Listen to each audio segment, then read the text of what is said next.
Having said that, reach out to me on Nextdoor. I would like to reiterate that, though. If you have like questions about, hey, I have a cop pulled me over, and he was really rude to me, and why did he do this or that? That's a great question to ask me on Nextdoor.com. But if he was like, hey, my car got broken into last night, or there's an abandoned vehicle in front of my house that's been there for 3 days, those would we want you to go to the sheriff's office report.org or call our either a non-emergency line or if it's an in-progress emergency to use 911. So we don't want you to report crime or suspicious behavior on Nextdoor to me, but because it's not monitored 24/7, and I don't work. I only work 5 days a week, and I'm only up here on West Hill 4 days a week. So please use the non-emergency line and 911. Having said that, like today on Nextdoor, I put out some of the recent crime statistics. I will email those out with my Block Watch Captain's letter next week at the end of the month. But for up-to-date stuff, again, Nextdoor, I'll be pushing out as soon as I get it. Overall, crime for the month of June, because we just got statistics for June, is up slightly from June of 2017. I'm not sure what the reasons are for that. I will tell you this, though, that in general, physical crimes such as robberies and assaults go up in the summertime. Heat is not a causation, but there's a correlation to nice weather. As people are out more and interact more, we see a rising crime, right? Just as anyone, criminals are human too, so nice weather gets people out of the house. Cold weather keeps people in the house at a rate. I will tell you this, though, that the mail thefts that have plagued the West Hill area throughout the winter and early spring seem to have died off almost completely. I think I haven't seen a report in a while. We've made some key arrests in that last spring. That seems to have curbed it, although where West Hill is located in between Seattle and Tukwila and being the crossroads and nexus between Renton and I-5, will always be a main thoroughfare for traffic through the area. So we'll always be vigilant, or have to maintain our vigilance for mail theft. But other than that, those are the only couple things I have to mention. I'm open to questions. Sir, in the back. I found evidence of mail theft about 1:45 this afternoon across the street from my house. Perfect. So in that, I took the evidence up to the post office. great. And you can also, as a postal inspector that will handle that, you can also call the King County Sheriff's non-emergency line at 206-296-3311. If you forget that number, you can always call 911 and say this is a non-emergency, and then a deputy will come out and take that report. You can also file a report if there's no suspect information online with that. And again, that's good for us for statistics, because all the statistics that we get, hey, this happened, that happened, that's important for this guy right here, because he's going to look at those reports and say, oh, look, we have an uptick in mail theft or whatever. Jimmy and patrol, you need to go do this. Those statistics are important to report so that he and others can make the evaluation and allocate resources properly in order to fight crime in the West Hill area. Any other questions? Any other comments? Yeah, certainly. Yes. I'm so sorry that you had to witness such violence in your neighborhood about the mail, but, you know, I'm an old curmudgeon, so I'm up at 4 or 5 in the morning, and I noticed someone come out of a house, as I sat on top of one of the hills there, catching my breath. I look down and I see someone coming out of a house and go through a couple of mailboxes. So most likely it might be a neighbor. I don't think anyone driving. Look on the internet and look at Skyway. It says on the internet it's a shortcut to Seattle. So I don't think anyone's actually stopping here to steal any mail. I think we should be more concerned about people speeding too. Yes. You probably know there's the third child that's been hit by a car in the neighborhood. And I guess I'd like to see more of that interaction from the police as opposed to fear and loathing about crime that may not exist. Because what is existing is that children, seniors, and homeless dogs cannot walk the neighborhood without fear of someone speeding through. I know it's not your situation. I've already talked to the King County Transportation about more stop signs and speed signs, but whatever help I can get from you, your department, as far as catching those people who are running over children, I would really appreciate that. Sure, certainly. So from what I understand, what you're saying is that you're concerned about people speeding through the neighborhoods and hurting the residents of West Hill area. Yeah, I shouldn't have to, well, for instance, while I'm crossing the street, someone yells at me as they're speeding through, well, you know, excuse me that I'm taking so long, walking through my neighborhood. Do any of you live in my neighborhood? Sure, and so, Do any of you live in my neighborhood? I don't live in your neighborhood now. Okay, so, well, maybe if some of your officers didn't live in my neighborhood, they would understand the importance of stopping these speeders. Well, just to push back a little bit, I don't think that's fair, because Okay. we do take the preservation of life very seriously in the sheriff's office. Right. But I will tell you that speeding is always a concern in the sheriff's office. And in fact, especially during the school year, we've worked with Department of Transportation to bring out some the speed signs, especially down in Bryn Mawr and some on 84th and 78th, which are some of those main thoroughfares. We will continue to do that. We will talk with Captain Bridges to see about what other resources we can do in order to help alleviate your concerns, because Oh, it's that- not just my concern. I'm sure it's the parents' concern. Yes, everyone's I'm concern. sure it's someone's mother's walking their neighborhood walk. Absolutely. I'm sure it's their concern too as well. No one should feel in fear of walking across their street. No Because- one should Because our fear. neighborhood's considered a shortcut, right? Right. Since you know that, Yeah. Yeah, we are very well aware that this is considered a shortcut, as I mentioned before. Yeah, in it's my on the internet, statements. Yeah, as that, and traffic is certainly within the purview of the sheriff's office. It's something that we will continue to concentrate on and allocate as many resources, working with our partners in Department of Transportation, the school district, and other community partners in order to help alleviate that. well, I know that you guys are under a lot of pressure,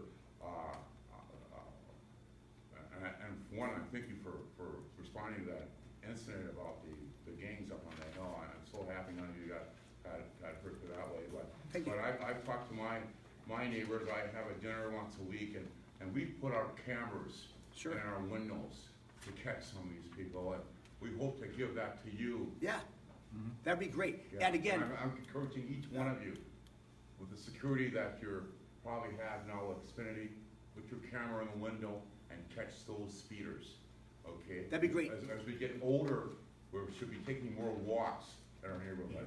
Now, we shouldn't be afraid to go outside. 100% agree. And again, nextdoor.com is a great way to reach out to me. So when you see those speeders, you can one, call that non-emergency line I mentioned before, and two, you can also reach out to me on nextdoor.com and say, hey, I just saw this, or between these hours and these days. Like Erica has talked to me about speeders in her neighborhood, and I've tried to respond to that and go sit out there during those times when she's observed the yellow Camaro that was speeding up and down your street. So reach out to me, and I'm happy to come out and help you and everyone in the community, and my peers and partners on patrol are happy to come out there and help make this place safe so that you can walk in your neighborhood. Thank you so much. Thank you. Along with that, I think another, being able to talk to the bus, the Metro, because I ride the bus every day, and I Right. know jolly well that bus is not going 30 miles an hour. Right. So I actually came from Metro. I worked 10 years in Metro, and they are very time-driven. I know. Very time-driven in order to meet their standards.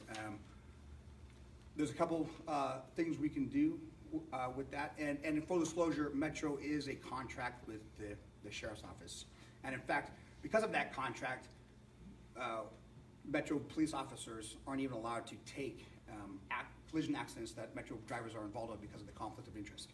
That doesn't preclude me in unincorporated to do that, but Oh, handy. Metro police officers are inhibited from that, but they are deputies of the sheriff's office. So, but there's still a couple things we can do. You can call in driver complaints. There's a driver complaint registered on every Metro bus. And you can also, again, call the sheriff's office and make those traffic complaints so that our bosses can allocate proper resources in order to mitigate those problems. Erica? Quick question for you. As you may or may not know, there was a bicyclist death, a hit and run. how can we further mark those bike lanes? Because I can't tell you how many times I go down Renton Avenue. Those are huge lanes, and there are still people driving in the bike lane with absolutely zero concern for the fact there might be somebody there. So And passing in the bike lanes. I talked to King County Roads about a separate issue on Martin Luther King Way. It's separate but similar, and it comes down to money. We can still put pressure, political pressure, on our King County Council, on King County Roads, and again, bring it to our attention. So again, that reporting, such as you brought up here today, the more you guys report, the more statistics we have. It gives this guy here horsepower in order to allocate resources and put pressure of his own at the top to our peer community institutions. Captain Bridges, go ahead. Hi, folks. Good afternoon. Good evening. I hope you're enjoying the summer. I'm Captain Rick Bridges. I was here in January, and I had to miss April because of I think I was on vacation or something. I had to go to Hawaii. I had to. Oh, that's right. And as Jimmy said, he refers to me. It gets to my level. We first of all you folks in here, you pay the freight, and I don't ever forget that. You pay the freight for everything. I'm up here. I have a roof over my head because of you. Okay, so we want to respond to what you folks are saying. Absolutely. Granted, I do not live in Skyway. I don't even live in King County, but I work for King County, and I work for you. You pay me to work for you. So does Scott. So does Jimmy. So does all the King County Sheriff's Office. That's first and foremost. Some of the things we're doing at my level, actually at the sheriff's level, as you well know, in January we brought in a new sheriff, Mitzi Changnick. Has she talked to you folks yet? Yes. I'll try to get her on the agenda, get her up here. She's doing wonderful things. So far, what she's tackled is some of the things she's tackling is that she realizes the sheriff's office has to get into the 21st century as far as information technology and reporting things and things of that nature. Because I can tell you right now, we have 1998 cutting edge technology for most of our stuff, but we're getting there. Just this week, we implemented, it went live finally after what, 2 years, 3 years, Scott, I don't know. Maybe 4. A records management system known as Mark 43. What that will do, I'm not going to stand up here and bore you guys with this is just great and nerd out. I'm not going to do that. But what it does is it collects a whole lot more information for a number of reasons. Some of it is because by code we have to do it. The FBI has upgraded their uniform crime report. They're going into a web-based system. In fact, they're already there. Something called NIBRS, which is National Information Police Reporting, or I don't know the acronym, but how they get that information is across the nation is from police reports. And so at the end of every year, there's an FBI uniform crime report. And that's how you find out there was 50,000 homicides in the United States in 2016, and all those statistics come from just police agencies. What Mark 43 is going to do is get us in compliance with NIBRS, number one, but number two, and more importantly, is to be able, so we can take information that the deputy or the detective is putting in there and serve all of you folks better. Along with that, and that's a regulatory thing, we're in Mark 43 now. It's a done deal. We spent millions of your tax dollars to make this happen, so it's going to work because we're going to have to make it work. But I thoroughly believe in the end that it'll work real well. And how it serves you is what this gentleman over here just said. All too often you say, and I understand, traffic, people speeding in your neighborhoods, that is a real problem for you guys. That's people get hurt doing that. At my level, how it helps is that we're going to be able to drive information that will get those resources because we don't have the resources we need, so we try to do it the best we can. We'll be able to get those resources where they're needed the most and where they'll be the most effective. That gentleman's absolutely right. It doesn't make any sense to go fight crime that isn't there. And a lot of times that happens. So, we're looking at how can we better, using technology in 2018, reallocate resources where they do get the most bang for the buck, okay? So that's one thing. Another program we had a meeting on it today, is something called MPP, which is Managing Police Performance.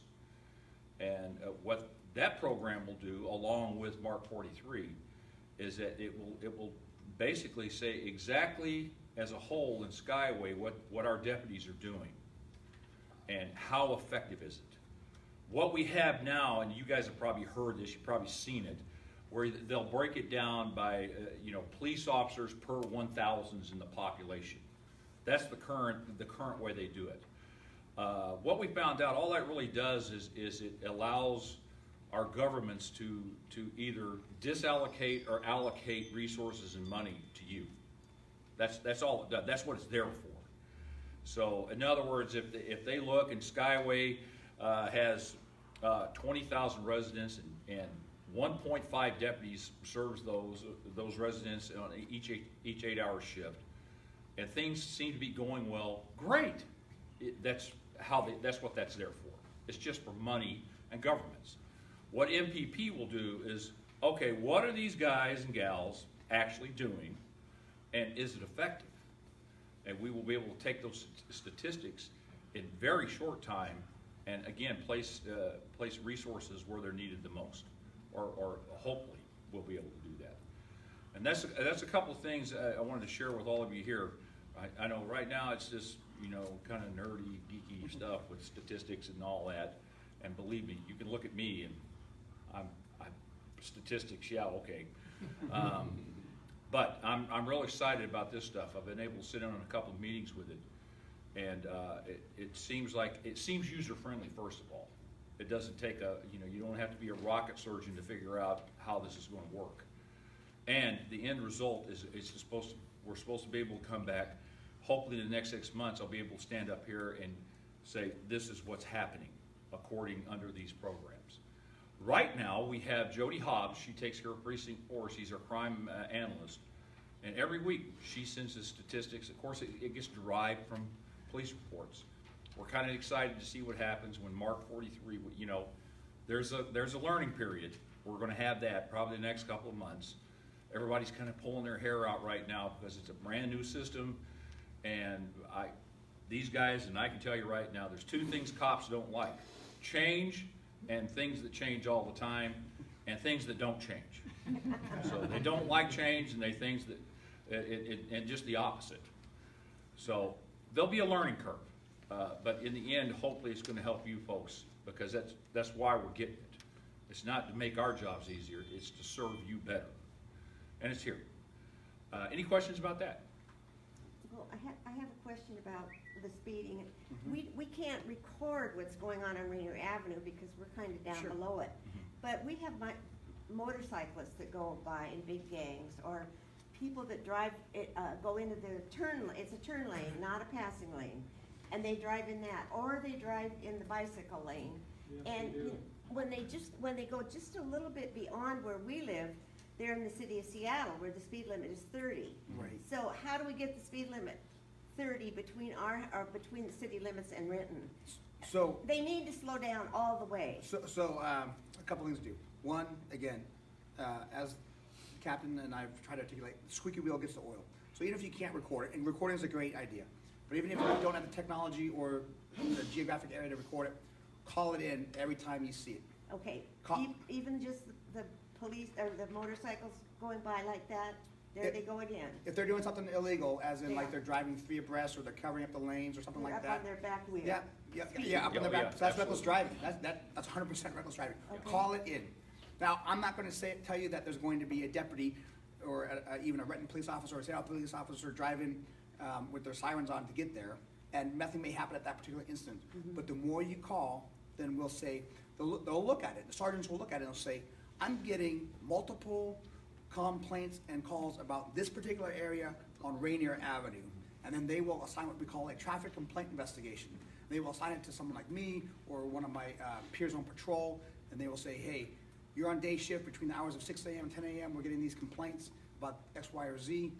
you need to go take care of it. And then that deputy will have to conduct that investigation. And which will mean that he'll go down there, run radar, or she will pull over the cars as they're doing reckless driving or whatnot. So, you know, whatever she does, she will have to finish that investigation and close it out to where we have a safe and satisfactory end state for that particular road. Now, we take that, and then you talk to someone like me. I take those traffic complaint investigations, and I can go to King County Roads, and I can put that together and say, hey, here's a chronic problem. We're wasting police resources because they're constantly going down there to have to run radar and stop these people from reckless driving or speeding and this and that. In order to mitigate that, we need better signage, we need better postage, and this is what I did for off of Rainier Avenue with what was that where Miss Nye's house is at, where we painted the stripes on the street. Anyways, we've done that. I work with county roads to get that better signage and get the stripes painted clearer and remove the cars that were parking illegally on the right of way there. Mm-hmm. So that's where I come in. I'm kind of like that transactional. I'm his direct representative here in West Hill, and I don't answer calls for service. I look at the bigger picture, and I try to work with our community partners in order to facilitate those larger what we call problem-solving projects and things of this nature. So it'd be a long process. It'd probably be years, and then we'd have to also work with our King County Council and work with the command staff to talk to them. And there is a way to do it. It's a long, lengthy process, and we can figure it out together.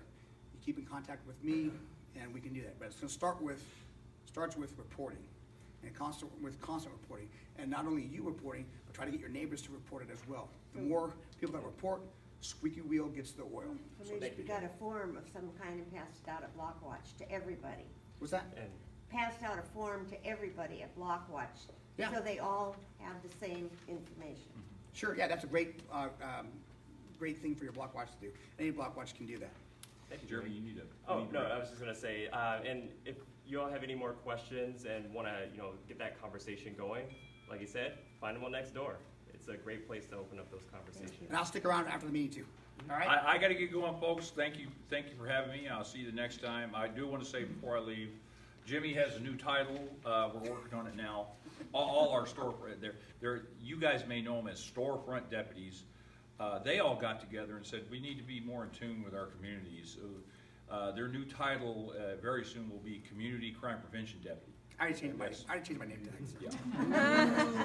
So that will be their title, because it's more in tune for what they do. They serve your communities. Right, that's a good And I idea. want you guys to fully understand that and fully take advantage of that. He doesn't answer calls in White Center.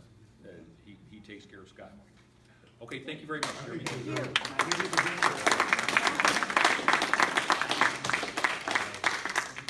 Chief Hicks with King County Fire District 20.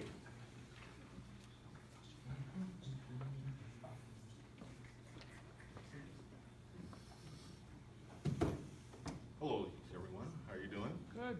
Good. Those who may not know me, my name is Eric Hicks. I'm your fire chief up here in Skyway. We serve about 3 square miles, and we work with fire departments in all of South King counties. Sometimes you may see fire trucks up here or engines up here from Tukwila or from Renton. That's because we're a small department and we all work together. There's lots of times we may go down to Renton to help Renton out, and they'll come up here to help us out. So we all operate basically as one fire department from Skyway all the way out to Federal Way. So it really works well for us. Some of the questions you may have, one is 4th of July. Well, how did Skyway do on 4th of July? We had a huge media push talking about fireworks and trying to be safe, maybe go to a professional show. I'm gonna let you know from the data that I received from the county, there was a significant decrease throughout the county in fireworks calls. In Skyway, we remained the same. We had 5 brush fires up here in Skyway, and for our small community, that's a lot. But we also saved a lot.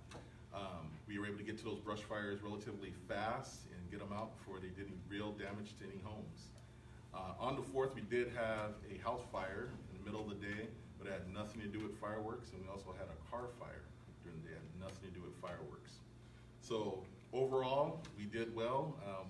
Maybe it had to do with the midweek holiday, maybe it was the weather, I'm not sure, but overall we did pretty well as a community.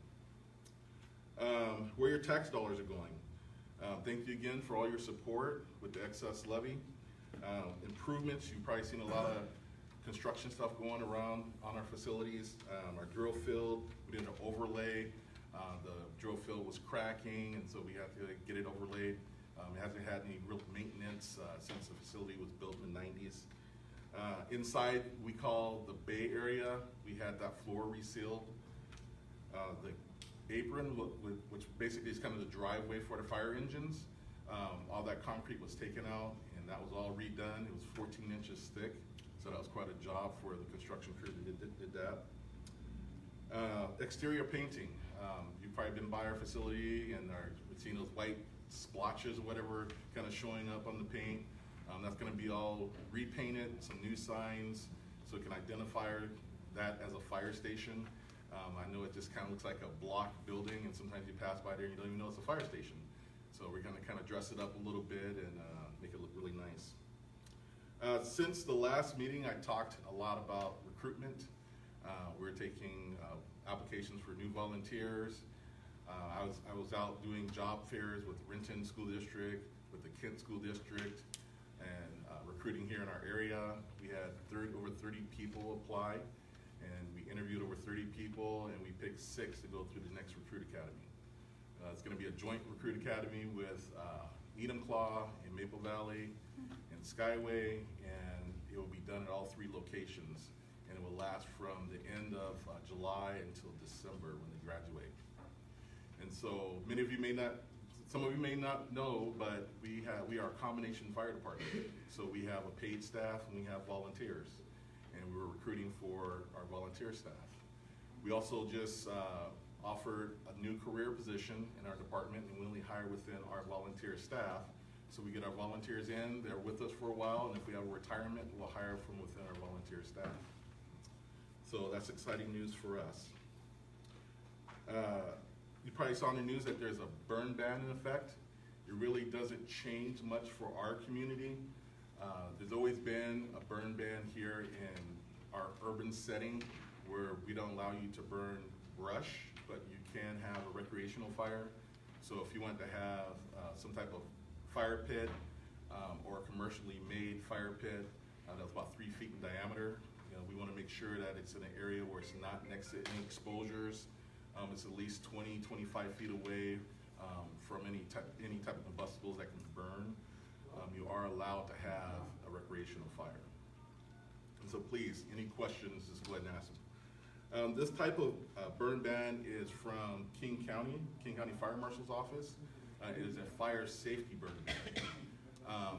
In the winter months, around the fall, there may be another burn ban, and that will be from Puget Sound Clean Air, and they will have an air pollution burn ban. So what's happening right now is a fire safety burn ban. CERT. I imagine maybe a few people excited that CERT is now coming back to our community, and CERT stands for Community Emergency Response Team. There is still time for you to sign up and join the CERT team and get all the great training. It's going to start in August, and it's going to run until December. And it's pretty intense training with a little graduation at the end. You can get more information on our website, which is king20fire.org /CERT training, with a space between CERT and training. Okay, that's where you can sign up online to join the team. Annual Safety Fair on August 25th. Backpack giveaway. If you haven't been to one of our safety fairs, it's quite exciting. This year we plan on having food trucks, and we'll have a junior firefighter challenge, We'll have a junior firefighter challenge. We'll have a big bouncy house set up, and kids can run up the bouncy house, slide down. They'll start the challenge where they'll pull hose, they'll hook it up to a little hydrant, they'll squirt water, there'll be time, they'll get a little prize at the end, so it should be exciting. There was several vendors there. The list will be up showing you who's signed up on our website. We don't have that list up now, but we'll have several vendors there as well. So thank you. Devin. The Skyway Parade, I don't know if you mentioned the Skyway Parade, but. Briefly. Yeah, so that's gonna be August 18th. We are having at the fire station a pancake breakfast. It is to benefit the VFW, so we are taking donations. The breakfast, the food is being donated by the Skyway Firefighters Association. So all of our volunteers, when they sign up to be a volunteer, they join our department, they are part of a firefighters association. They pay dues every month. So they are using their own money to buy the food to benefit the VFW. And that will start at 9 a.m. So come enjoy breakfast and then go out and line up for the parade afterwards. So it should be a fun time. Does anybody have any questions for me? Yes, ma'am. I did find out, I don't know if there's anything you can do about it, but Como TV and Seattle Times both had little blurbs about how you go to Skyway and other unincorporated areas to set off fireworks. Not appreciated. So that was, part of that came from the interview that they had up here with our PIO. And, you know, a lot of people already know that Seattle's banned, it's banned in Renton, it's banned in Tukwila. And I don't know if they found out word of mouth, and I don't know how bad it really is. You know, I don't know if they're going to family's house or not. But, you know, I can tell you it didn't really change the amount of fires we had this year. So, It still sounded like a word though. yeah, and it does every year. So any questions for me? So again, thank you for your support. Thank you.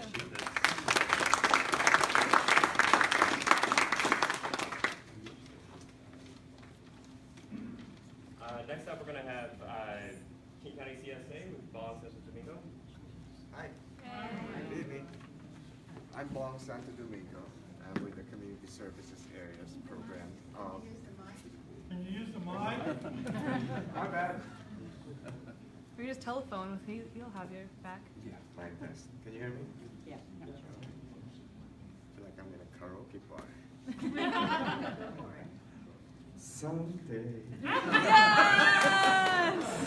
Okay, I'm with the proposed Local Services Department. That was the initial plan, but then the acronym is not good. So, it's now the Department of Local Services. All right. So the idea is bringing, the idea is bringing three big departments, except for my department, roads and Department of Permitting and Environmental Review. It's going to be housed in this one department. All right. This will take effect January 1st of 2019. And at the same time, that is when the proposed metro is going to be its own department. All right? So, no questions. I have packages here, back there. You can have it. Also, by the way, if you missed the town hall and public forum we had a couple of months ago, we still have a bunch of this work plans. This is the King County Department work plans. That's exclusive to your neighborhood, the West CSA. Okay? Any questions? Thank you.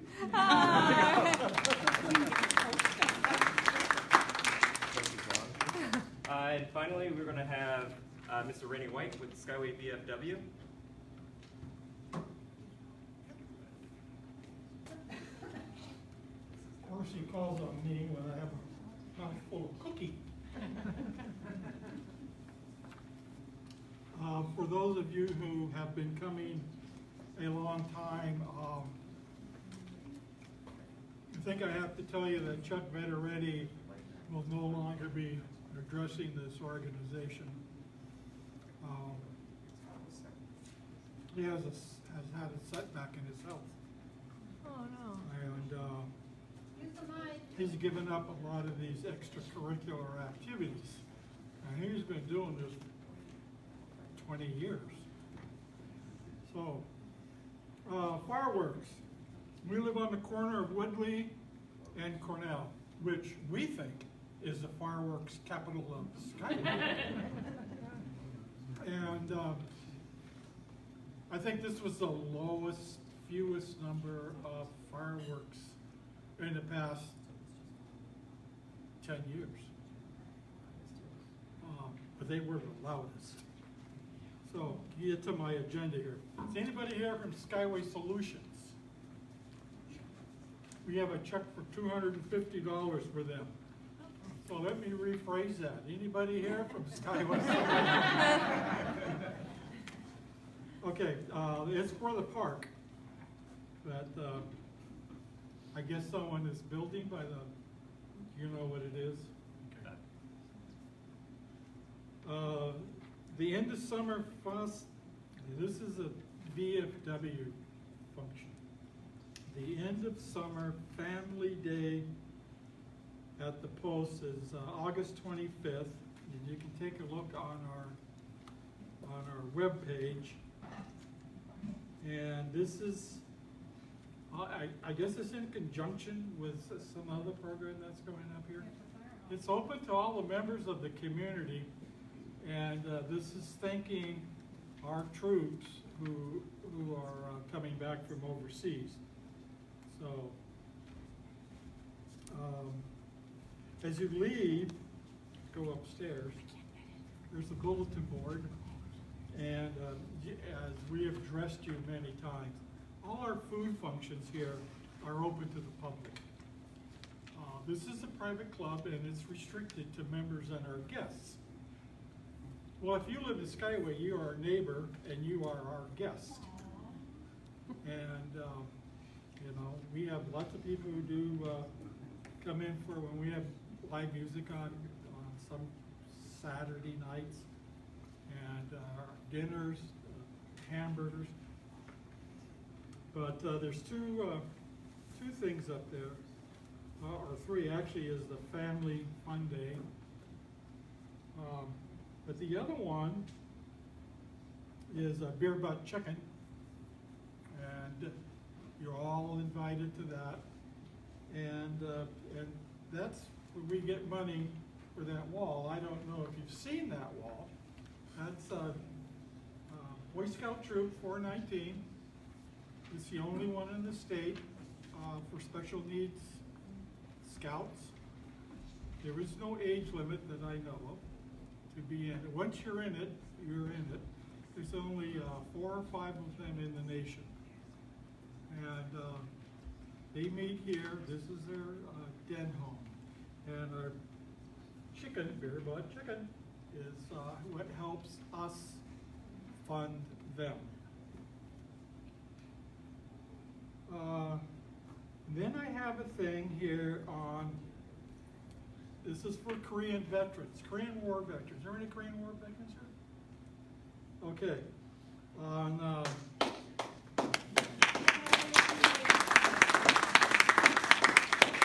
Friday the 27th, we'll be holding a Korean War veterans homecoming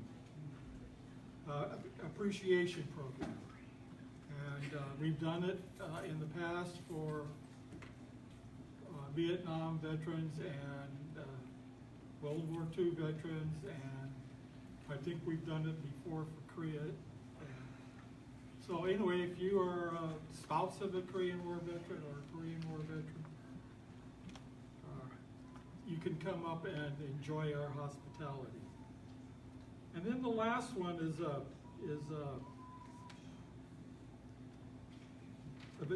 little bit different. There's an organization out there called Buffalo Soldiers. I'm sure you've heard of the Buffalo Soldiers. It's restricted to, the word is black Army veterans. And so we're going to have a program here on Saturday the 28th, and we're going to have a Buffalo Soldiers recognition.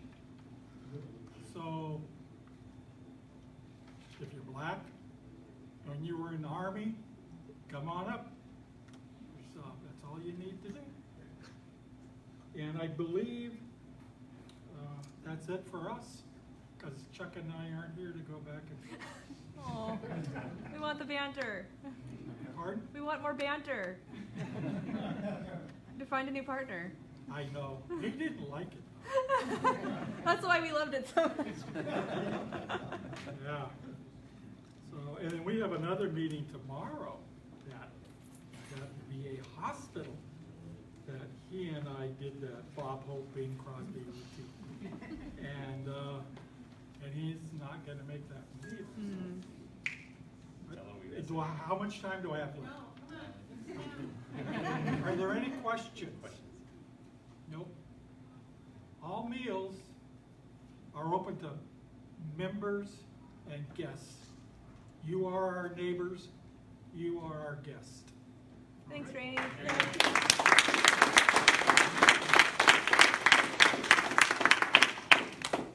All right.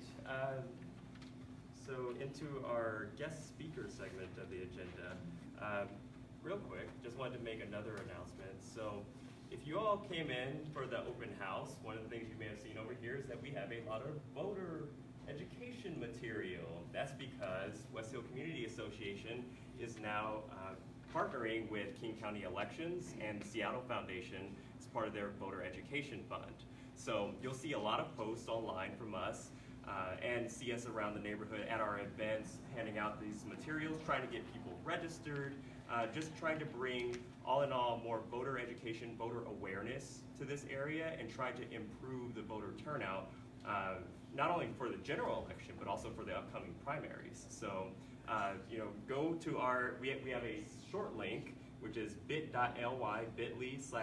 Hill Votes. You can go there. Capitalized. Sorry. It's sense case sensitive, so Oh. capitalized. I didn't realize that when I just. Sorry, yes, it's capital W, capital H, capital V, bit.ly/West Hill Votes, and that'll take you to the My Vote, King County My Vote system that will give you your voter registration information, and if you're not registered, we'll take you through that process of registering online. And so that's a nice segue to our first guest speakers. We have with us from King County Elections, Giselle Zapata Garcia and Signe Chan.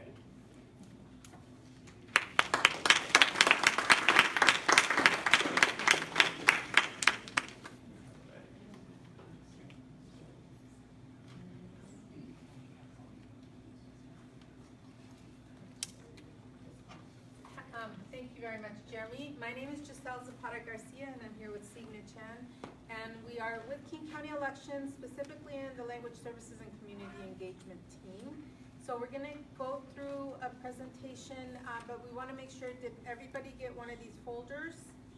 Okay, perfect. So we're gonna go through it as quickly as possible because there are a lot of slides. But one of the things that we would love for you to keep in mind as we go through it is, even if you're registered and even if you vote, I'm sure that you know others that haven't registered and aren't voting. So as we go through some of this real detailed information, some of it you'll know and some of it may be new, and please think about sharing it with others as well, okay? Is it working? Sure. Okay, so the Director of King County Elections is Julie Weiss, who could not be here with us this evening. But we're sharing one of her quotes. So one of the hallmarks of a vibrant democracy is having an inclusive election process. We really care very much about making sure that our residents here in King County really understand the importance of voting. And we actually want to share that a lot of people tend to vote during the presidential election. So as you can see this percentage here, so 82% of registered voters actually voted during the presidential election. And let's compare that to the local elections. So that's one example. And here, here we have over time, the numbers. As you can see, once again, take a look at this. This 2016 is when the presidential election was. And look at all these other low numbers. So time and time again, we have so many registered voters that aren't voting. So we're talking, these numbers are in the 30s, 40s, and they don't get any higher than that. So we really wanna see folks come out and not just get registered, but that they're actually voting and that they understand what they're voting on. So we're gonna go through some brief voter registration piece that Signa is going to share with us. Hi, can you hear me? Can you hear me? No, not really. It's on. Hello? Can you There hear we me? go. Okay, that's Oh, yeah. good. How many of you are voters, King County voters? Wow, thank Everybody. you, everyone. So you should know how to register to vote. But let me emphasize, because you are helping others too, like, you know, your cousin, your nephew, or your niece, you know. Can you still hear me? I'm losing my voice. Okay, let me go over, you know, there's some requirement to be a voter. You have to be a citizen of the United States, at least 18 years old on the election day, and you have to be a legal resident of Washington State. A legal Washington State is you have to be live in Washington State for 30 days to be a legal resident. And you are not under Department of Corrections supervision for a Washington felony conviction, and not be declared by a court to be mentally incompetent and not legal to vote. And there are some requirements, you know, to register to vote. You need your name, where you live, a resident address is where you live that at night. It's not where you work or other places. We do need a residential address because that's based on that we mail your ballot. That's the precinct that you're going to vote on, okay? And you can have a PO box, you know, a mailing address, but we do need a residential address as within King County in order to receive your ballot. And you also required to provide us your date of birth, check the box for the citizen, you know, you are a U.S. citizen, and we also need your signature. And other part like, you know, the Washington ID, driver license, and other information that's, you know, helping us to define that you are the voter. And there are other ways that you can register. You can either online, by mail, or in person. You can go to one of our office in Renton or at the King County Annex, you know, in downtown. And there are restrictions for registration before every elections. There are 29-day deadline for the primary will be on July 9th, which is passed.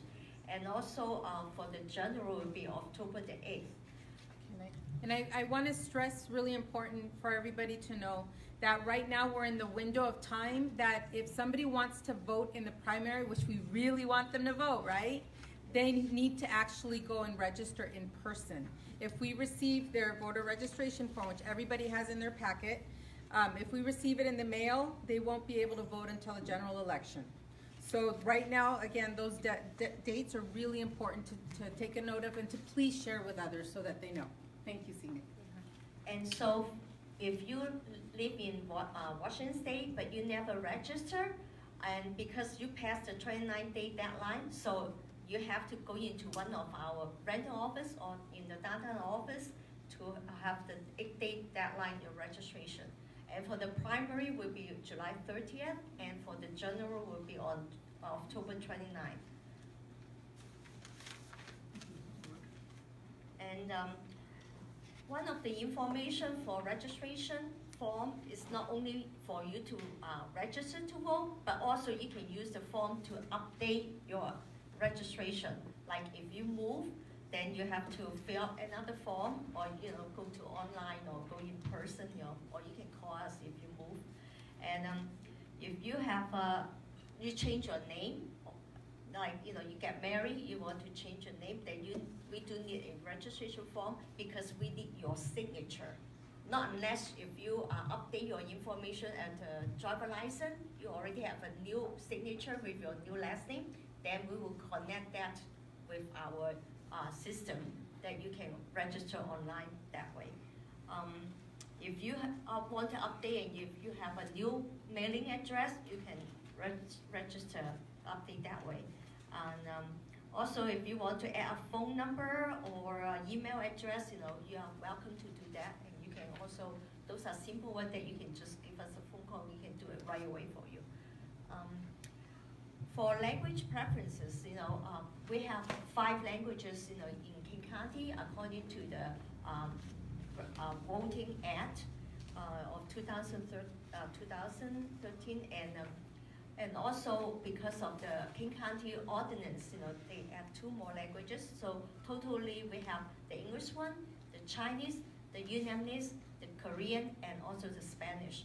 So you can inform us, or just call us, that you want to change your preference, or if you know someone want to do that, you can help them too. And if I may add, we are the only county in the state of Washington that actually has elections materials available in those languages.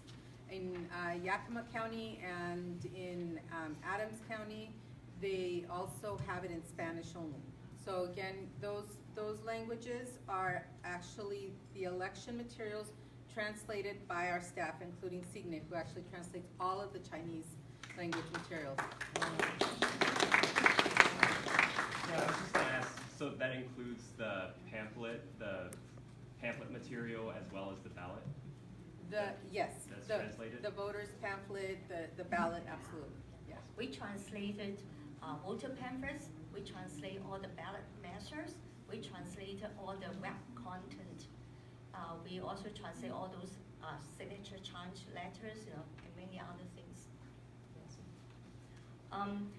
Regarding to restoration of rights, if you are convicted, you can register and vote once you are no longer under the authorization of the Department of Corrections. And you can call DOC to check whether you are eligible or not. And if you can register and vote if you are no longer currently incarcerated for the felony, if you committed out of the state or another state or under the federal court, all you need to do just register to vote and mail it in or do it online. What is the non-traditional addresses? Like somebody who are homeless and they live in a shelter or they live in a park or mobile home, all they have to do just fill up the form and tell us the crossroad. Like in downtown, 5th and Cherry, if you write those 2 addresses, then our GIS department will locate a jurisdiction number for that address. Because as you guys probably know, your address drives what's on your ballot, right? Okay, great, thank you. But besides that, you do have to fill up the mailing address part for us, because that's where we mail your ballot to. We cannot mail it to that cross street because there's nothing there. Okay. Address is where you sleep at night. So define, that's the definition of address. Okay. And the next one is the address. And I'm actually, I think I want to mention one quick thing, because sometimes folks have children that go off to school and temporarily out of state or that kind of thing, or if somebody decides to go live overseas or they're military voters, they can actually still receive their ballot where they're at and can vote for the items on the ballot that are in their location that's considered their permanent address. Okay, thank you, Signe.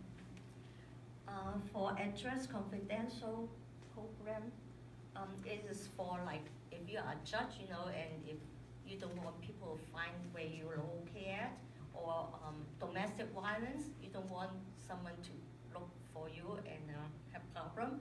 So you have to enroll yourself into the address confidentiality program. And on the bottom, you can find that you can either call the 206-296-VOTE or contact the ACP program at their 800 number, or also go to the sos.washington.gov /ACP, then you can register there. And there are requirements, on the website, there are requirements that you have to meet in order to be qualified, to be under that program. And for next year, there are some laws.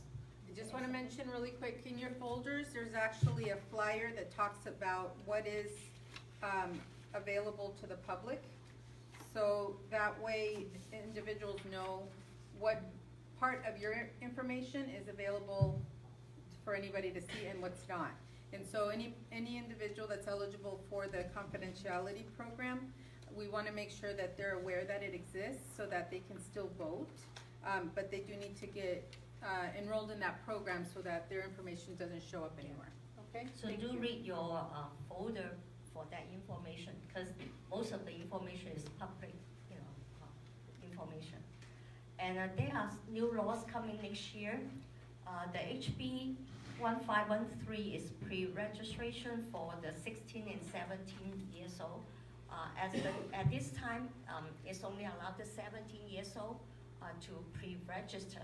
But for next year, starting July 1st, 2019, they allow the 16 years old to pre-register, so that we will hold the information in our system, and then when they are eligible, that means on the election day that they become 18, we will mail them the ballot. And also, the HB 2595 is the automatic voter registration to be effective July 1st. That is when you go to the driver license and get a driver license, then it will be automatically you registered to vote. For the SB 6021, it's the same day registration, so they moved the deadline for new registration by mail and online from 29 days to 8 days. And then move the deadline for the new registration in person from the 8 day to all the way to on election day, they still can vote. If you are never registered in Washington State, then next year, you can register the same time on the day that you can vote. And also they moved the deadline to update your registration to election day too. Like if you move, so you can, on election day you still can change. But now you cannot, you have to, for the 29 day prior than that, then you can update your information. Otherwise you cannot. So this that's in your folder, the voters calendar, has all those deadlines for this year, but with all the new laws going into place next year, that will change. Okay?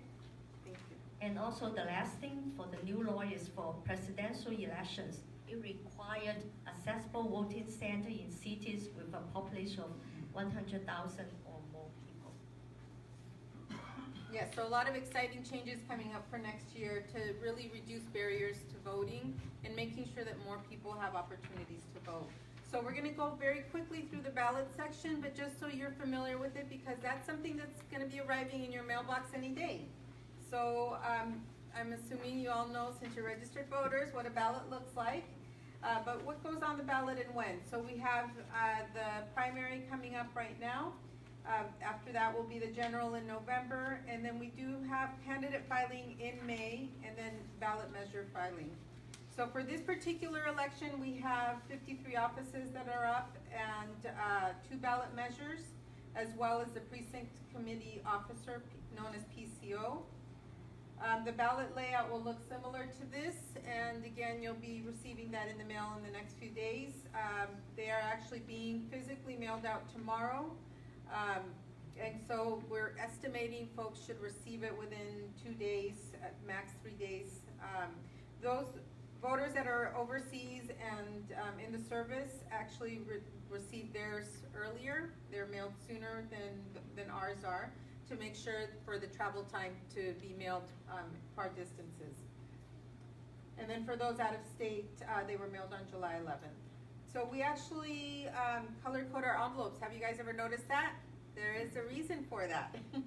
So blue is for the outgoing envelope, so when you receive it in the mail, it's actually blue. The return envelope that you use is red, and then for those who are overseas in the service, their return envelope is actually green. So what we refer to this as the ballot packet, so you've got your outer envelope, your ballot, and the return envelope. The voters pamphlet should be arriving at the latest Saturday, and there's one per household that's mailed out, whether there's a voter in the household or not. Everybody gets a voters pamphlet. For the whole household, just one. And it will look similar to this. They are going to include all the federal and state races, local races, and ballot measures. And in the voters pamphlet, the PCO races are not included. For the primary, there are 2 editions of the pamphlet, so it will depend on the zip code that you're in as to which voter pamphlet that you will receive. Voters will receive a pamphlet that contains more races and measures than what will be on the ballot, which is really important to remember because that ballot is really what drives you to then look at the voters pamphlet, and then I'm going to quickly show you online some other options as well. Yes? If you are a non-English speaking and when you register, like for a Chinese voter or Vietnamese voter, then we will particularly mail your language voter pamphlet direct to you. So the voter may receive the English one and also the language one. Which, thank you, Signet. I can't stress it enough. If you guys know any voters out there that struggle a little bit with English and speak either Spanish, Korean, Chinese, or Vietnamese, have them call us so that we can make sure to change their language right away in the system. The PDFs of the pamphlets are also posted on the elections website, which I'll show you guys in just a minute. Returning the ballot, making sure that you all know this is the first election where no stamp is going to be needed at all, so you just make it as simple as possible. At home, you're welcome to just do it in your pajamas with some coffee, go through that ballot, your voter's pamphlet, and then get it in the mail. Again, no stamp needed. And we also have a ballot drop-off At the library. Yes, we're getting there. But if you want to go take a walk or a long stroll, yes, we do have definitely these beautiful ballot drop boxes throughout the county, currently 60.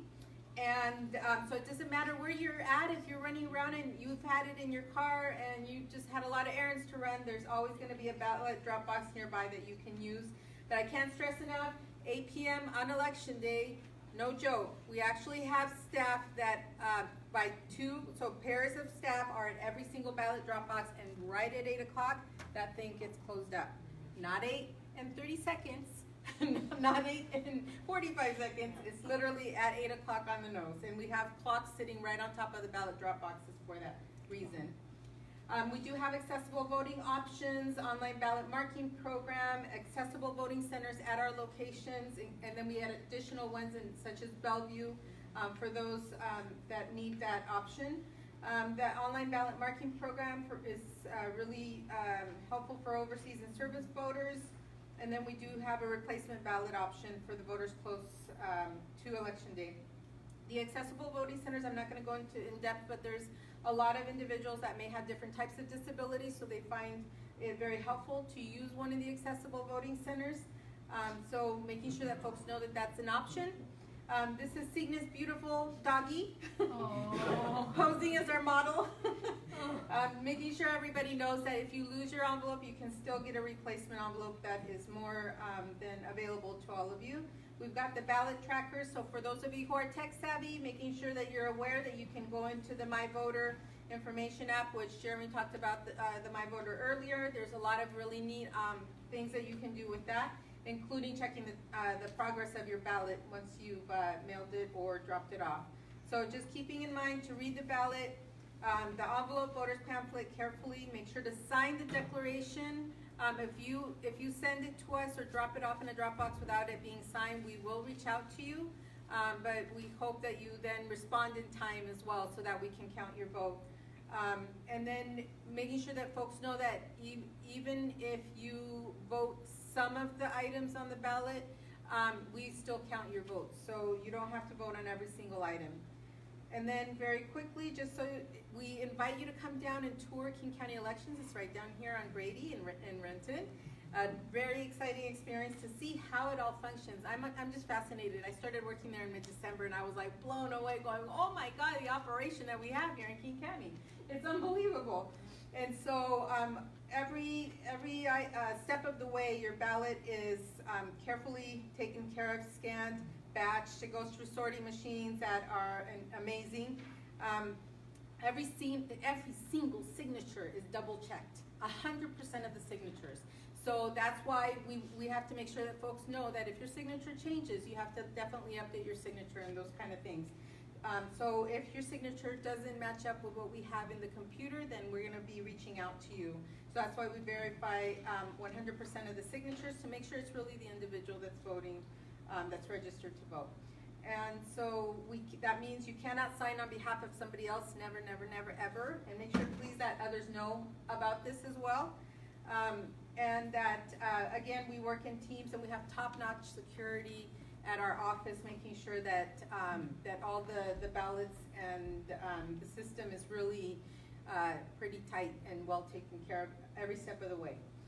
So then we are also concerned with making sure that the way that people vote, sometimes they vote for two things, and so we have this voter intent guide that is created by the Secretary of State that really helps us govern which direction to make sure your vote counts. And then keeping an eye on the elections results. It's available on our website starting at 8 p.m. on election night. Here are some resources. If you haven't been to our website, we would welcome you to come and check it out. There's lots of interesting information there. And then this is our contact information. So thank you very much for having us. And I know we're out of time, but if there's like a burning question, we'd be happy to answer. We have time for questions. Okay. Any Let questions me for emphasize Signy, one or- thing is for the signatures. If you have many people in the household, make sure you sign the right envelope. Like if some of you may sign this, your spouse envelope, and then mail in, and then we have to match, which one is which. And if you find your spouse sign yours, just cross it and then sign on top of it. That's the easiest one to do. Okay. Thank you, Signy. You mentioned that registration, voter registration is going to become automatic. When you get a driver's license, will they be notifying people that that's what they're doing in case they don't want that to be an automatic sort of thing? I would hope so, but we can double check on that, and it would be the enhanced driver's license for those who are actually U.S. citizens, because you don't have to be a U.S. citizen to get a driver's license in the state of Washington. Yes. No one's signature on everything, it looks the same. How much leeway are you giving for current signature on file and next time you sign something? So we actually all get trained by the Washington State Patrol on signature reviews, and then we do it in teams. And so there's a process in which we go through to make sure that it's within the range of how we've been trained to determine that that signature is likely the same one, and it's not one person making a decision. And if we find there's some mismatch with the signature, we will send you a letter and ask you to sign it on the back of the letter. And then when we receive it, we will put that onto your file so that we keep that way. But if you keep receiving your signature change letter, then we will recommend you to re-register a form and resubmit that, so that we will keep the most updated one in your file too. That will help not helping you not to get so many signature change letters. We have time for one more question. Yes, you mentioned the voting, I'm Tom Gardner. You mentioned the low voting ratings for between election years and during election years. And in actuality though, what is our voting record to the rest of the country or the state or the world? Pretty bad? Oh. Bottom 10% or what? No, I've never actually looked at that data. I'll have to check in on that and then pass it on to Jeremy to share with you guys at a future meeting, because that would be Another really question I have is that why tag-along is not mentioned in that? I know Bellevue claims they have the most Asian community, but we have the most Southeast Asian community. So we should be seeing what else? We do have materials. Yeah, tag along? Yes. There's So- like 20 different languages over Yeah. there. Yeah, so this guide right here is, in many languages, because we created this ourselves in King County. But the voter registration form that Signet was showing, that's also in your folder, this is created by the Secretary of State. And they still do have quite a bit of languages as well. But it is, it varies county to county as outside of this, what the materials are that are available. So in King County, I can guarantee you, this is actually on our website, and we can always provide more. I know you guys have plenty of these as well in several languages. And so we are open to suggestions, but we also compare data as well against King County, the court system, the public health, the education system. So we're looking at data as well to kind of back up if there's additional languages that we need to add. But right now we do have quite a bit, and we do have Tagalog. Yeah, and yes, just stop by the table afterwards, Yeah. and I'll get you some information. Can I have a really quick one? I'm just wondering how quickly the new census data could be worked into updating, is that what you would be using as far as how you would tailor some of the materials and things like that? That definitely helps drive that, as well as when the King County Council has to make decisions, because the federal law that references the Chinese and Vietnamese election materials is actually something that was at the federal level, and then here in King County, the council determined based on the looking at all the data that they would add Spanish and Korean. That just happened in 2016. So currently, the election materials are just in those because of the King County ordinance and because of the federal law. But outside of those, we don't have the ability to be able to translate all of the election materials. It would just be the kind of guides and that kind of stuff that we're able to do. Okay, great. All right. Thank you so Janelle. much.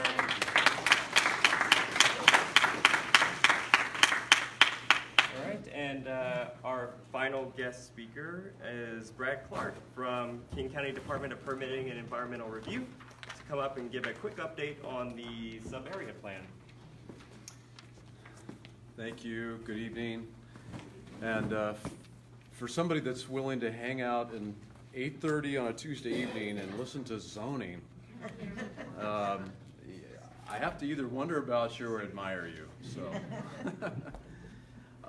two quick quiz questions first. So, as of 2015, the population of Skyway West Hill was A, 10,500, B, 13,000, or C, 16,500? C. Woo! Second question, quiz of the day. What percentage of Skyway West Hill's housing stock is single family as compared to duplexes or multifamily? 40% of the homes are rental. Well, this isn't owned or rent. This is just whether or not, it's single family or apartments or something. I'd say 80. Oh, what do we got? We got 70. We got How many housing units 8. or land area, percentage of land area? What percentage of all the houses in all of the whole area would be single family? I would guess somewhere around there. So what was it? It was 50? 70. 70? 80? What was that? 80? As of 2015, what was that one? 56. You all you're bouncing all around. It's 66.7. 66.7.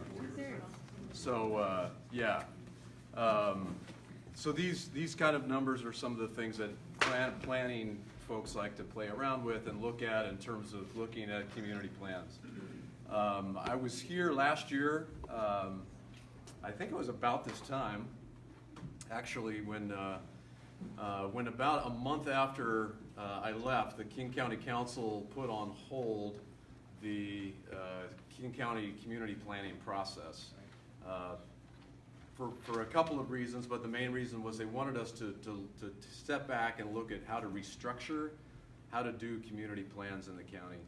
So I'm not going to go into all that. We can talk about it again. I'm trying to be quick and cognizant that you've heard a lot of information here tonight. So I've just kind of get to the main point. So I've got the first point is that the King County Council did in fact pass a motion this spring, which said to our department, the King County Department of Permitting and Environmental Review, which is going to be, as Bong said earlier, in January will become the part of the Department of Local Services. They said to us, we want you to focus a little bit more on these community plans on land use topics and the built environment, which means things like trails, it means things like housing, it means things like infrastructure, but it is a little bit more tailored down than what the county had been originally doing these community plans on, which we only did one, and that was on Vashon Island. So Skyway West Hill is falling underneath that. The final vote on that is September 11th at the King County Council. That restructure process, I was talking to Mark earlier, he made a good point. That has not been well advertised in terms of public input, but you can have public input into how the community plans are restructured. The public hearings, there's going to be one on September 4th, there's going to be another one on September 11th. But that is kind of the crux of what that's about. That restructure is sort of saying we're taking what was transportation, what was parks planning, what was a lot of environmental issues, and sort of focusing it more on actually the land use. What's the location of the public hearings? The location of the public hearings is the King County Courthouse on the 10th floor. Those dates again, please. September 4, September 11. The September 4 one is at 9:30 a.m. And we can send this information out through your Facebook and other things that the association has. So I'll be sure to do that. But so those hearings are again. The 11th is the same time? I don't believe that the 11th is the same time, but we will get that information out to you. So is the actual vote open to the public as well on the 11th? So they have the public hearing on the 4th and the 11th, and the vote, the actual vote on the restructuring on the 11th. And my question is that vote open to the public? So we can see the discussion, any discussion that they have, or is that going to be a private? No, it's all televised. I mean, you can go there, you can look at it, web streamed. Okay. Yeah, it's all part of the September 4th one is the committee. The September 11th is full council, and both of those are held in the courthouse. And both of them, they take public comment at the very beginning of those meetings. So even if you look at the agenda and it shows community plan restructured later, you can only comment at the beginning, so just a heads up there. Yeah? Was there any thought to bringing those meetings out to where the areas actually affected are? I know the answer already. Yeah. It's a good point. Thank you. I mean, that's part of what our goal is with these community plans. The goal is to snowplow it through. The snowballs is what your goal is. Make sure that we don't know what the hell's going on. Amen to that. Well, that's part of why we're trying. Admit it, that is your goal. I did not admit that. I mean, our goal with this program is to come into the communities. Well, this takes it for itself, so it's just another program, another bylaw to keep us confused and misconstrued about each other. Hey, can we? Can I finish a few opening Sure. comments, and then we can hit a couple of your questions. So, so that was my first point. I wanted to let you know that vote from the council is happening, that the restructure plan is focusing these plans a little bit more on land use, housing, and built environments. So that was one. The second thing I wanted to mention is that that you are, as most of you know, in Renton's, the city of Renton's potential annexation area. If you've been here any length of time at all, you know that well. What does that mean for this process? It means that the plan will recognize that in the end, nobody knows when that is. This area is intended to be part of the city of Renton. Even though we voted we didn't want it? You voted, you didn't want it, so that means We'll get another chance to vote. that means you've got us, you've got King County to be your local government. And one of the functions of local government is community planning. So the challenge with this is that as a potential annexation area, you're dealing with a local government that doesn't do urban services. So that's going to be one of the topics that we're going to try to thread that needle a little bit more carefully with these plans and recognize that you've got us in terms of your local government right now, and so we need to be working with you more closely to understand for this foreseeable time period. These are 20-year plans. We're still anticipating that as we move into this process. So what is it for the next 20 years, whether or not you annex or not, that you desire in terms of the community plan process?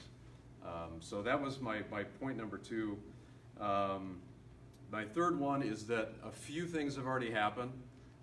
We have, as of July 2nd, which I believe was a Monday,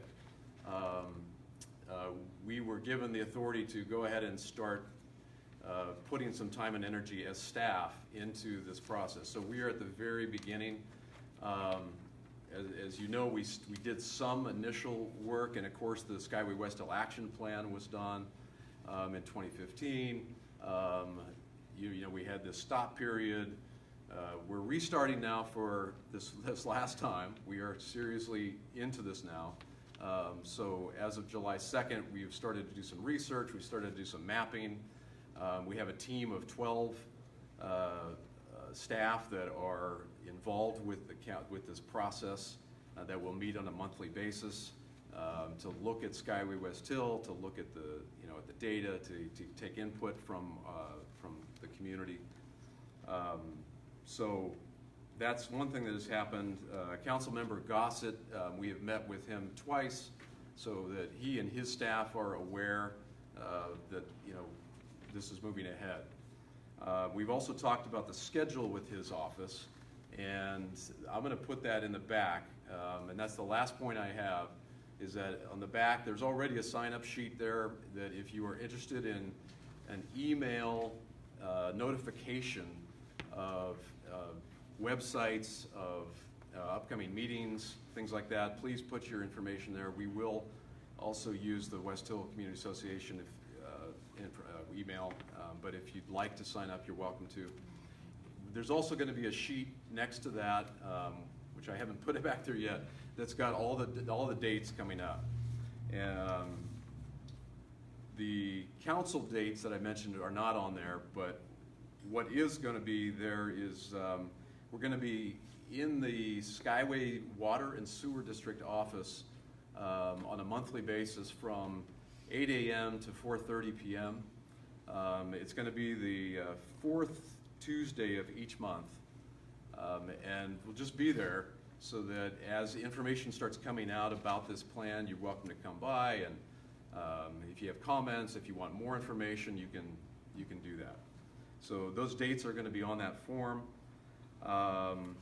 We also would invite any neighborhoods, civic, nonprofit organizations that would be interested in having a King County person that's on the sub-area team come to your organization. We would invite that as well.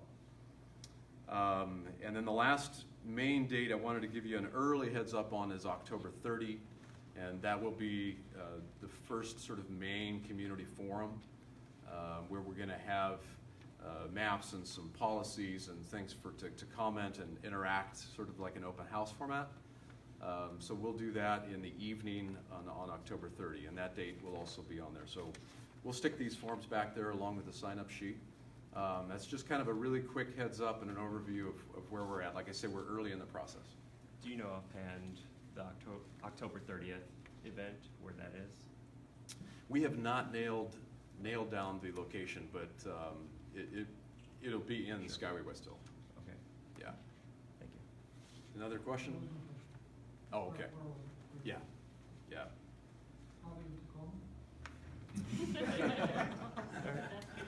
We have time for one more question for Brad.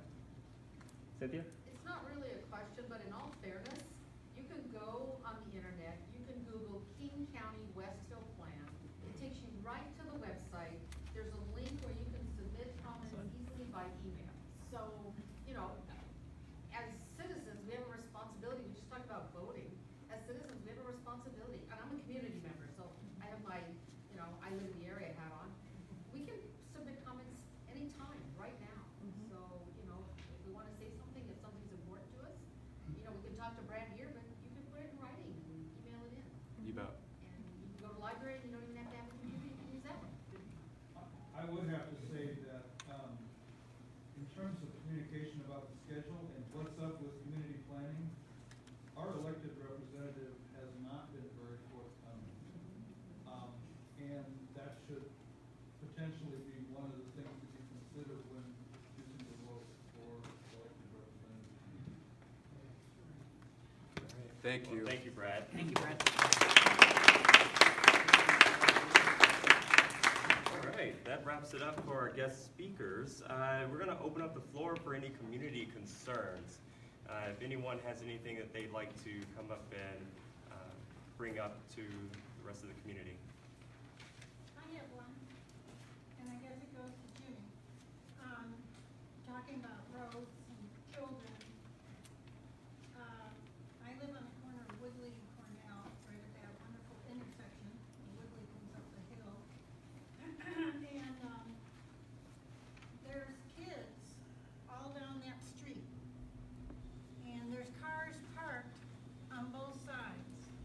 And it's barely wide enough for two vehicles to go down. It's wide enough, but I'm a little nervous driving down. And I think there should be maybe more children at play type, but they also come up off of Rainier, you know, going full bore, and then they turn to go down Woodley to cut across over to Renton Avenue South. And this is a very dangerous area. If I had little kids, I'd be really scared there. And I've noticed that some people on Cornell, just past our intersection, going toward Renton Avenue, have put up children playing their own signs. They're not, I don't think they're the road signs. Right, yeah, so, I think it's the same concern that Tom brought up earlier. Again, so with parked vehicles, there's a couple things that we have to take into consideration. We're not here to view our will on the community, but to enforce the laws of your elected representatives and meet the wills of the community. That's one of the great things about having local police versus federal police. In doing so, there might be a law that says you can't park here, but if the community what we call a community standard, if the neighborhoods allow like everyone is parking down the street, the deputies will take that into consideration before taking law enforcement action. So that's one side of the coin where we try to balance that. The other thing is, if you have enough people, again, like I've talked about earlier, that call in or specifically for parked vehicles or legal parked cars, you can file online, which is a great way to file that what we call a parking complaint or abandoned vehicle complaint. That report, if you go to the King County Sheriff's Office page, just Google King County Sheriff's Office, it'll come up and there's a link that's at sheriffsreport.org. Anyways, you'll find that on the link to the sheriff's office page, and you can file that report. And then the second thing is we talked about calling that non-emergency line, or if you can't remember non-emergency line, 206-296-3311. You can call 911 and say this is not an emergency, and then make that complaint over the phone. And then again, you can reach out to me on Nextdoor. We prefer that you make those complaints to those two avenues, either telephonically or online for those complaints. Then I can follow up at a macro level with those complaints with roads and whatnot. But that signage speaks directly to what Brad was just talking about. So as the King County Council is trying to restructure to give you a more intimate government experience, that's where we can, again, try to have that congruent cooperation between the Sheriff's Office and other government entities such as King County Roads in order to get that signage. And then the third point is there's nothing wrong with those. I live in King County, and I don't get the service I want. So my family, we put out those children at play signs because I have people driving through my neighborhood at extreme rates of speed. I specifically park my car in my neighborhood, which doesn't seem much of a deterrent. But that signage does and killing. So there's nothing wrong with doing those things in the short-term basis to put out your own signage, the kids that play, and the little markers you can buy down at Walmart and the cones and whatnot. That's a temporary fix. It shouldn't have to be. You shouldn't have to spend your own money to help make your neighborhood safe. We want to hear this feedback. We want to be responsive to the needs of the neighborhood. So by doing that, we need you to report it. Report it online and report it telephonically. So, and please, and if you have problems like that in general, you can bring them up to me on nextdoor.com or my email address, james.mitchell@kingcounty.gov. Thank you again. Yeah, I know this guy is our guardian angel, but you gotta remember, he's here to be our friend and protect us. What you're asking him to do is what someone else said before. Your elected official is not doing his job. And in my case, I've written the Department of Transportation several times, several letters regarding the issues that you just presented here. And I've gotten no response. In fact, the old curmudgeon shouldn't be acknowledged is the impression I get. But at the same time, I would like to let you know that my name is Tom Gardner. And I'm considering, because of the inactivity, I am considering a run for Skyway Water and Sewer Commission. And I think that job in itself was going to enable us to put curbs and sidewalks and street signs to protect the people whose basements are being flooded because of the drainage ditches that were done in what's that guy at? Well, environmental consideration and aspects like that. So keep in mind, while this gentleman here is here, it's that faceless figure at King County that makes the decisions that none of us are happy with. So, well, some of us are not happy. I'm sorry, some of you are quite happy, whoever you are. But, speaking for myself, I bought a house 3 years ago here so that I could be closer to the VA hospital. And at the same time, I thought that I would be taken care of. But what I see now is that we are just being shunned off. Britain doesn't want us.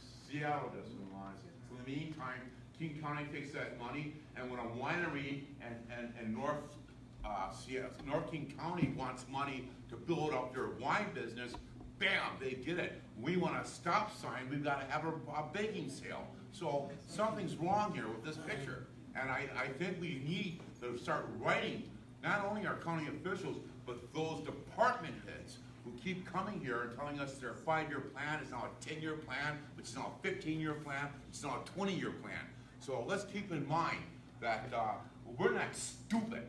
You're just making us look ignorant by ignoring our desires. Thank you, Tom. Mine probably won't be as passionate as his, but I'm Pastor Rivers. I have a community church up here. We don't have a facility building, but how many block watch captains are in there? Okay, so those 2, 3. The problem that we're having is that the homes that are coming up, I'm a block watch captain on my block. The homes that are coming up for sale, we're starting to get squatters. Yeah, somebody said, huh? But we're starting to get squatters. Just on our street, we had 3 homes that were burglarized first, and then they start staying in them. So if you see the homes on your block that have for sale signs, one, you need to talk to the realtor. Because in this new day and age now, the realtors don't come set up like they used to do. They get a post or whatever, and then they'll meet the person there. Sometimes they don't check the house for days until they get a post. But by that time, the squatter has already set up in your neighborhood, first and foremost. Second is that now these vacant houses, people are buying them, they're not moving in them, they're becoming marijuana houses. The process has been that the house next door to you, because you don't see nobody there, or you see a car come and go, more than likely it's a marijuana house. They're growing marijuana.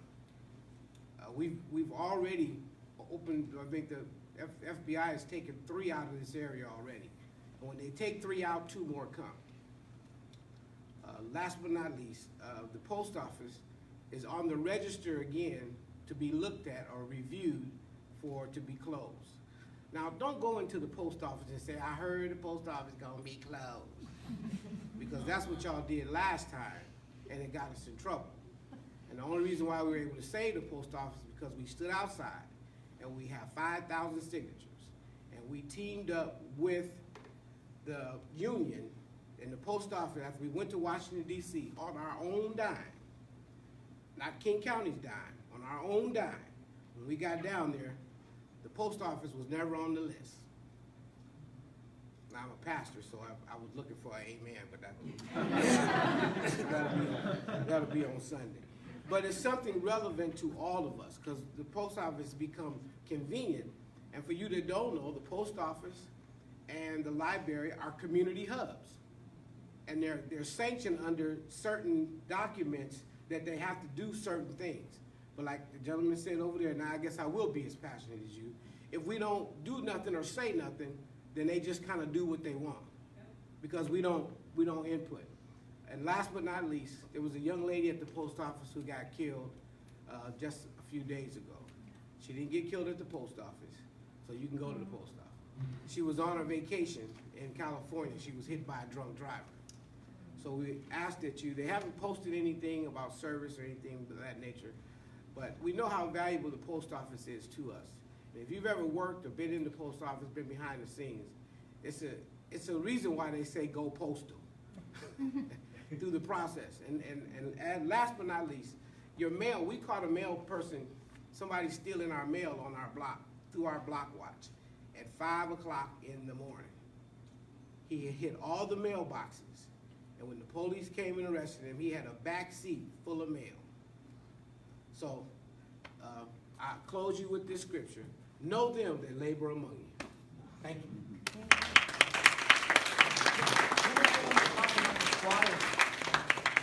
So the sheriff's office, especially since this is summertime, a lot of people go on vacation, we offer a house check service. So if you're out of town for any period of time, you can go onto our website or contact me directly and I'll send you the form. And basically it's just a quick form saying the dates and times that you're gonna be gone, send it back to us, and then our patrol, at a minimum, will do a house check every day. Try to do it twice a day, once at night, once during the day, but it depends on how busy we get with other calls. But we will, at a minimum. Scott is very good about getting out to everyone's houses. The abandoned houses, we also need to know about. Like, we don't know everything, there's like he said, there's hundreds and thousands of houses in the West Hill area. I don't know, I can't tell you every abandoned house. So let us know that. You can, if you know of a house for sale that's empty, send me one of those forms. I'll go out there and check it and treat it like it's a vacation home. Or you can file that house, make a complaint about that house if you see squatters or anything like that. Also, the pastor is very correct about the grower operations in Skyway. I personally have been involved in 4 of them. You can, again, file that, what we call narcotics activity report. It's on kingcounty.gov, or call those numbers telephonically we talked about earlier. And if you don't receive the service that you want after you filed the complaint, then call me and I will follow up with that. I've done that before. I've gotten the detectives at Precinct 4, the narcotics detectives, aroused. I've initiated investigations and gotten that going, and we will take care of that. We don't want those grows in our neighborhood, and they're illegal. Even though marijuana's illegal in Washington State, it's not illegal to grow it on your own without a license. So we'll take care of that for you. Oh, I wanted to jump back to, what Brad was talking about. And also, the gentleman brought up that Renton didn't want the Skyway area, which, I don't know when you moved in, but Renton actually pulled out the stops and put out quite a bit of money to provide factual information about what the annexation would mean for this area. King County did very, very little. In fact, King County, it's well known throughout the community, undermined the process, which if I hadn't been involved in a family issue, I would have raised it. It was raised at some public meetings. There should be an investigation into that. There should be, even though it's been several years, because Brad mentioned again that this is going to come up again, because, you know, this is an urban area, folks. Like it or not, it's not. When I moved up here, there were the horses trotting around through the neighborhood. But now we've got the big city issues, and we still want to believe that we're just this funky little community, everything's all good. And why not? Yeah, I'm for that, but the truth of the matter is, it's an urban area where between Renton and Renton Maybe is the maybe we should annexation. succeed from them. Thank you. Thank you. Renton is, the annexation area. So my point is, there should be, because I think there's some confusion, maybe King County could look into the tampering that went on during that last campaign, investigate that, and come to a community meeting and explain how next time around King County will step up to the plate, do what it should do, and not undermine and confuse the populace and as far as the annexation goes. That's what I would like to see, and I hope somebody will get back to the community on that. I think Brad's taking some notes on there. All right, thank you very much. And everyone, that's all we have time for today. Devin? Quick pitch. Yes? You guys, the county, $160 million dedicated for parks in South King County.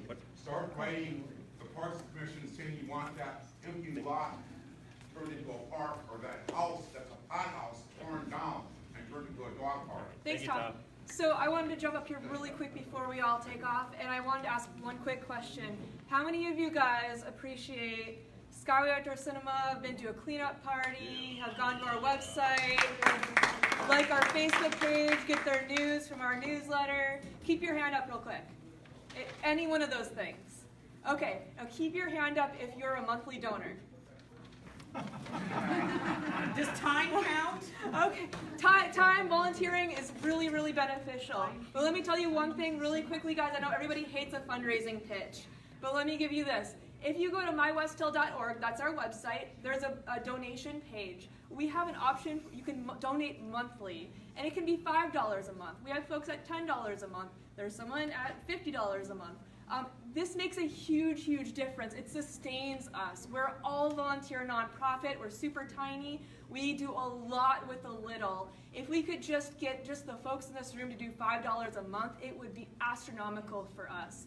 And so I would just ask you to please consider, check that out. You have some time, you're on your computer, head on to our website, click that button, take a look, know that it means so much to us. And if you want to see what we're doing with your money, we welcome you to come to any of our public board meetings monthly on the second Wednesday of each month, 7 p.m. at the fire station, except for the next September, October, November, we'll be at Skyway Water Sewer. You can find that information on our website too.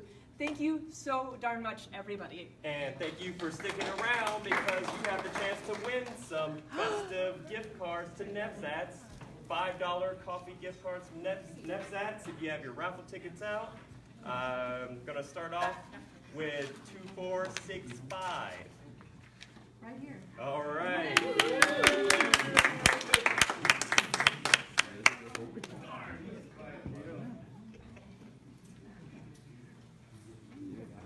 Next up is 2464. That's mom. Yeah. Yeah,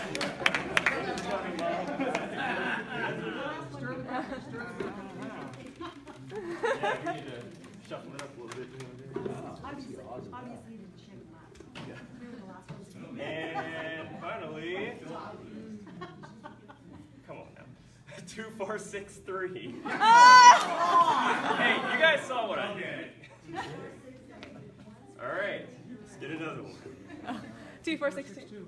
2456. Oh, All right.